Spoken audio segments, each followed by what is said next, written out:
Hi, in this video, I will be giving an overview of the decision making and how data can support or which aspect or activities where computer systems can support decision making.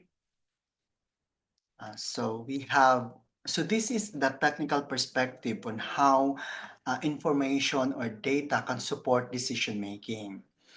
So we will start, although you have a general idea with the professionals in a previous video where professionals a specific activity or role within the data supporting decision making.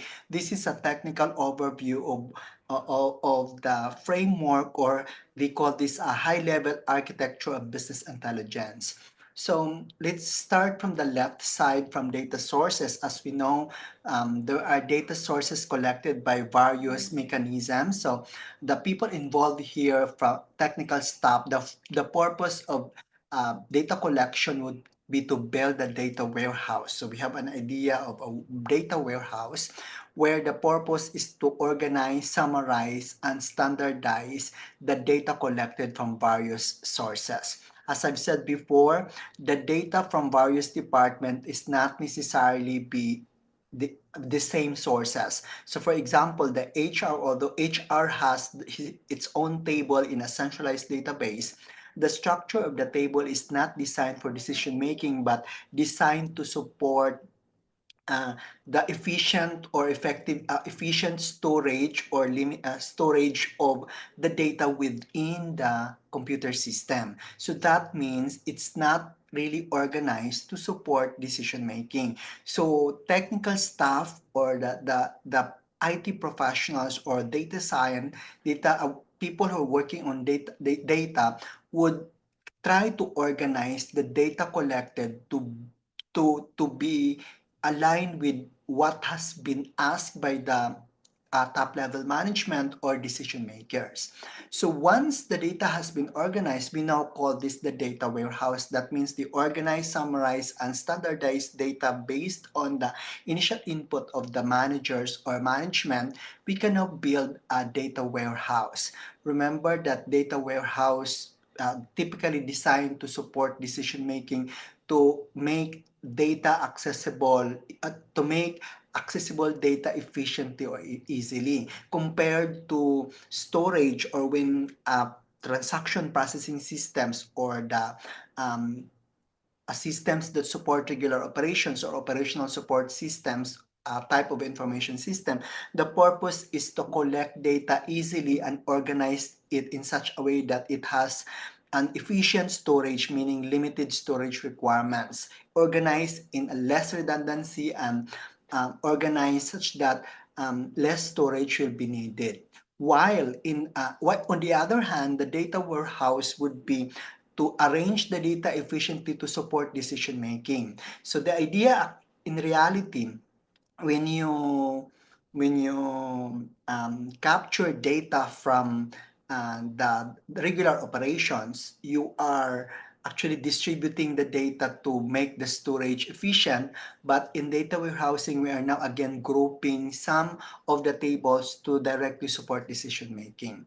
So after that, there are business users. These are actually part of the management that will now access the data warehouse. It's now, from the perspective of business user, it's now easy to access the various data requirements because it's already organized, summarized, and standardized based on the business users. And further, the business users can actually manipulate to gain what they want or the results that they want. And another is that it can also be used for managers, executive, and business process management strategies to improve business performance or any other purposes for decision making. So we can look at this one at this perspective or at this level. We have in the middle are the business users. Also, the managers and executive are actually an input to business users because we are now determining what would be the final requirements to support decision making, or the data that will support decision making. So let's move on to the other components of the architecture, which is the user interface. The user interface, the assumption it can be a browser portal or a specific dashboard designed to display the requirements of the business users or the data manipulated. This can be in a form of graphical interface as inputted by managers or as needed by the managers or executive or the business process management strategist. On the other hand, there might also be a future component or intelligence system. So there might be a predictive analytics or prescriptive analytics designed by business users that can maybe help establish an interface that would really predict or anticipate forecast possible future events, or you can simulate future events based on the data. So at that point, it can also be displayed in the user interface. The dotted line indicates that it might be futuristic or it might be not part also of the high-level architecture of business intelligence. So I'll summarize. Once the data is being collected, it's organized by IT professionals, and the business users can actually gather data from managers and executives to be able to design access and manipulation points from the data warehouse collected from different various sources. And these business users' requirements, such as access, manipulation, or summarizing the result, can now be viewed in a user interface, either using a browser, a portal, or data or dashboard, or any interface where the actual users can see the business user requirements or the data collected based on the manager perspective. In addition, there might be also intelligent components that might be integrated into the requirements of business users, which is manipulated by business intelligence maybe, so that it can be displayed in a user interface also.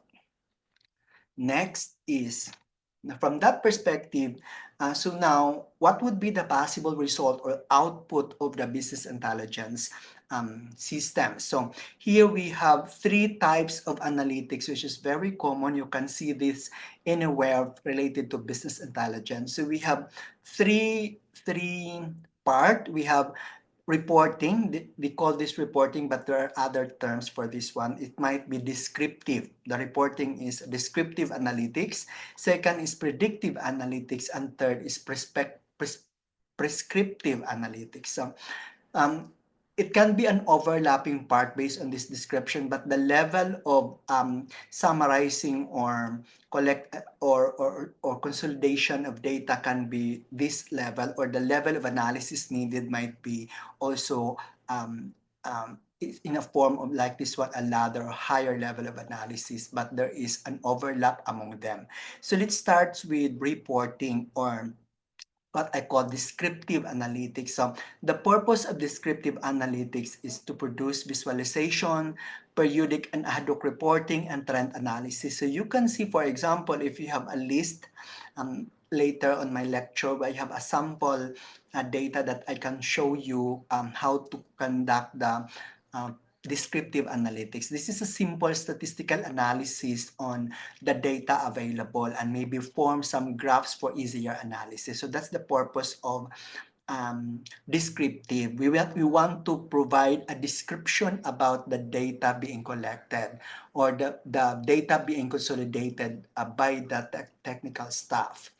So once you have described the data, or now that you have initial idea of what the data is all about, you can move on to predictive analytics, where predictive analytics try to create statistical analysis and data modeling, or data mining, or maybe can be part of also modeling. The purpose is to predict or forecast some of the needed items in the future. Unlike in the descriptive analytics or reporting, where you want to describe the data, once you've identified the pattern, the purpose of predictive analytics is to predict advice for the future possible events based on the trends identified in the descriptive analytics. And there are also analysis of identifying patterns, such as regression, for instance, an example of predictive analytics, where you can predict some future events, or anywhere logistic regression, for example, where you can ask, for example, a certain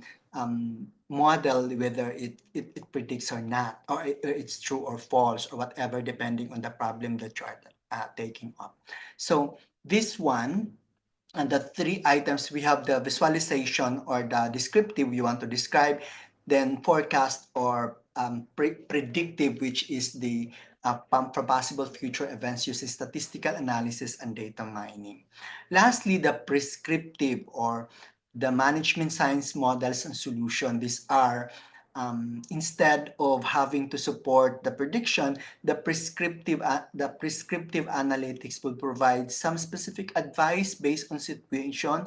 One example of a prescriptive analytics would be, for example, if you have to, if you are asked to determine, for example, at which particular time the fast food chain will open and how much may be the income for every time, prescriptive analytics can provide you data and how many staff, for example, need to be hired given the situation, as long as you can provide a certain model that will capture the existing history and provide a prescriptive analytics to support decision making and to arrange or manage your in example, a restaurant. No? So I'll repeat, there are three types of analytics. We have the descriptive or reporting used to summarize and visualize existing data. The purpose is to describe what the data is all about and to identify maybe some patterns. And the second one is the predictive analytics based on the patterns or based on your observation or visualization during the descriptive analytics. We now we need to identify some forecast or prediction of what will happen given this situation depending on the business concerns. And if you are confident of your model, you can now move on to prescriptive analytics, where your analytics or your data can actually identify specific situation or suggest or identify items or amount that you need for any situation. No? So this is an important aspect, because when you start to decide, for example, of designing a business intelligence application for your company, you need to identify which types of analytics might be needed. And somehow it's quite difficult, for instance, or if you will hire a data science that if it's about prescriptive or predictive, you might need an expert compared to the descriptive analytics only. Having the technical background or overview of the business intelligence the technical aspect, we will now look at the human side or the decision making that will capture, supposed to be support the data that has been collected. So we have characteristic of decision making. We have groupthink can lead to a bad decision. Group members accept the solution without thinking for themselves. So these are some characteristics being described. Decision makers are interested in evaluating what-if scenarios. So we have, even Excel has a what-if scenarios depending on the data availability. Experimentation with a real system may result in failure. So for example, develop a schedule, try it, and see how well it works. So we do not know if you don't have enough data, you might be it might result in a bad decision. Experimentation with a real system is possible only for one set of conditions at a time and can be disastrous. So this is also some limitations. Changes in decision-making environment may occur continuously, leading to invalidating assumptions about situations.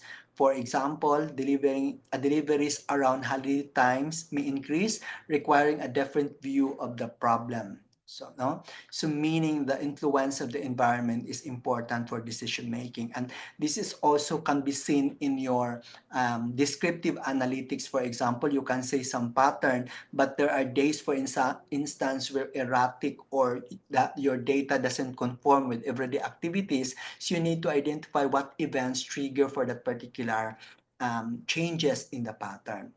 Changes in decision-making environment may affect decision quality by imposing time pressure on the decision maker. Collecting information and analyzing a problem takes time and can be expensive. It is difficult to determine when to stop and make a decision, correct? Especially if you don't have the total available data. And this is the problem because you might need to decide with a partial data available that will support your decision making. There may not be sufficient information to make an intelligent decision, as I've said. Then too much information may be available, so you have an information overload and you might have difficulty confirming your decision or provide data, get appropriate data that will provide your decision making. So what is a decision making? Decision making is a process of choosing among two or more alternative courses of action for the purpose of attaining one or more goals.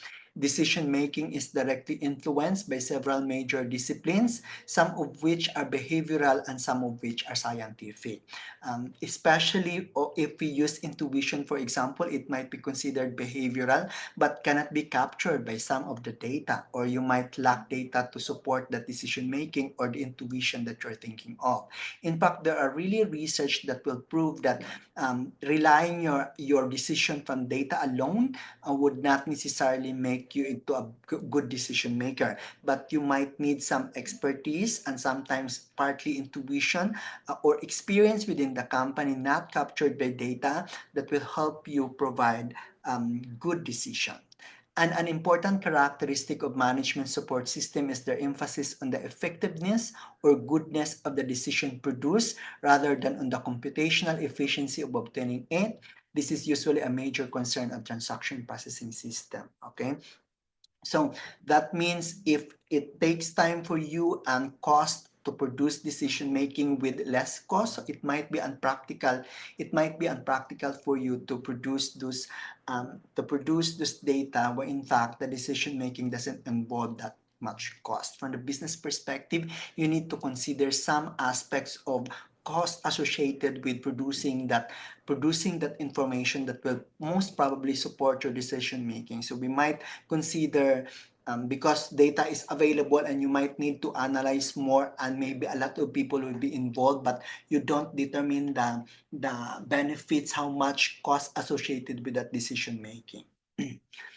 But there are also decision styles. That's why it's hard to confirm or to decide what type, what would be the good, appropriate, or what are the things to be considered from the human being when to decide something. Because every person might have, or every managers or top level management might have a different decision style.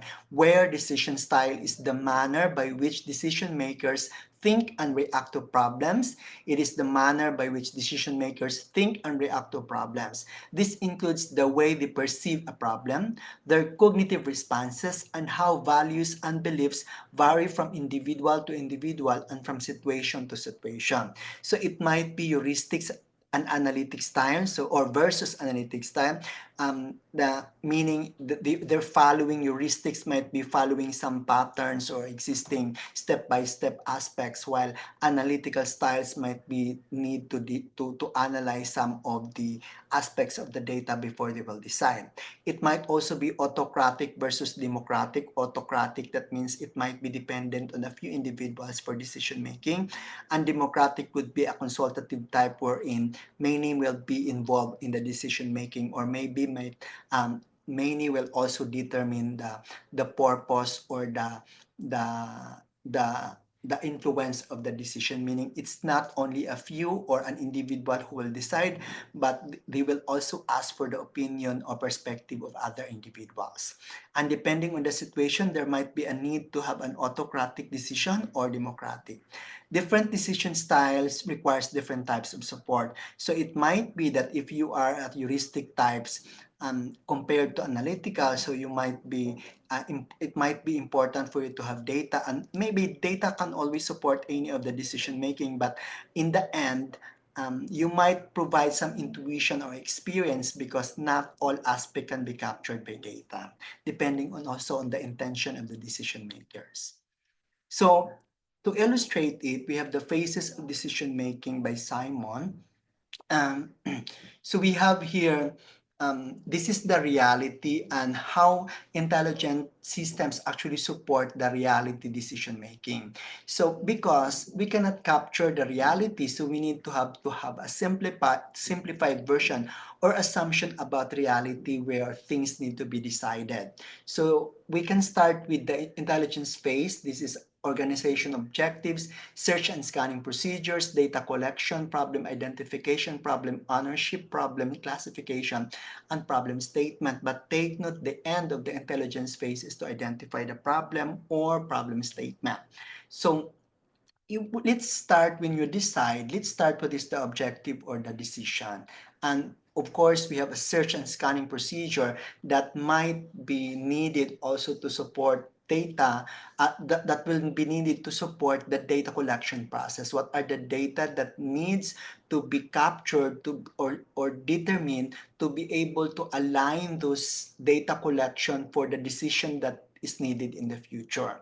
And so at this phase, we also need to identify, of course, the problem, of course, ownership, because we tend to be more active or we tend to be more involved with the decision if you feel that you're part of the or partly owner of the decision, no? And problem classification and problem statement. So it might be depending on what type of problem is this from the organization perspective.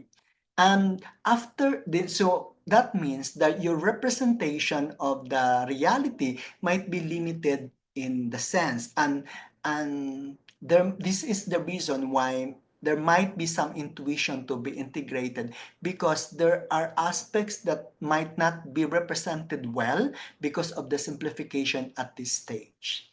So after you have identified the problem statement or what to be solved, it must be clear also at the design stage where you formulate a model to support or to capture the decision that needed, set criteria for choice, search for alternatives, predict and measure outcomes. So this is the design phase. So this can also be validated because this is a representation of the actual world or the reality. The model will be validated such that you will know, or the decision maker knows, that there might be example, if your model is 80% correct, that means you don't necessarily rely 100% on the model that has been created, but there might be aspect where the users or managers might be able to set some choices or criteria that might help him or her decide on the needed support as part of the representation of the reality.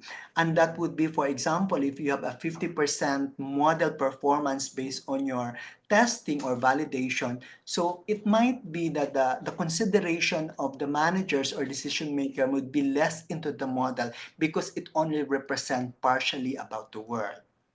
And after you have modeled the data needed for decision making, you might provide some alternative choices. So we have solution to the model, sensitivity analysis, selection of the best alternative, and plan for implementation. So this also part would be go back to the reality, verification, testing of proposed solution.